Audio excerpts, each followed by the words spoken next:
Dear students and respected parents, we all are sailing in the same boat of tough time. This is a message from a teacher, a lecturer. Teaching is a noble profession. Yes, the tough time is going on financially, health wise, some pandemic is there. But at the same time, it's like time is not going to come back again. So, what a student need to do?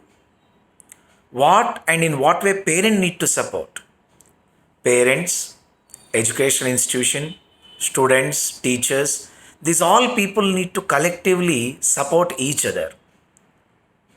Out of 24 hours, imagine if a child is sitting at home with mobile or laptop, watching different movies and addicted to different types of social sites, do you know how much dangerously it is costing? I am not saying like we should not go through that. It's up to your personal life. But when education institutions are conducting online classes, for example, take Anish College of Commerce, lecturers are taking pain.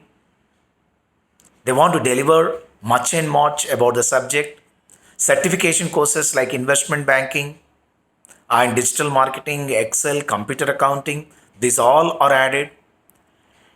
Instead of sitting idle like that, wasting time unproductively, why can't all the students spend 3 to 4 hours? It may be a school or college, whatever may be.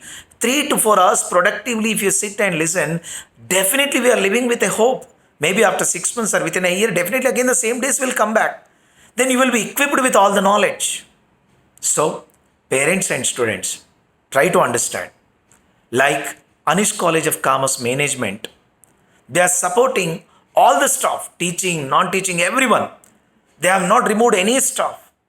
At the same time, full salaries are being paid. Why this much of pain taken? Though financially not strong, because there is no support much from the parents. There are so many people who have taken it for granted. Still, the lecturers are delivering their classes. Non-teaching staff is delivering by taking some precautions in this pandemic. So please understand the pain of education institution for the sake of your children, the bright future. So cooperate. Instead of commenting, please cooperate. Education institutions and lecturers, we all together can build a character-oriented, well, polite, disciplined young nation. So hope you all will do that. Thank you. Thanks a lot and please cooperate us.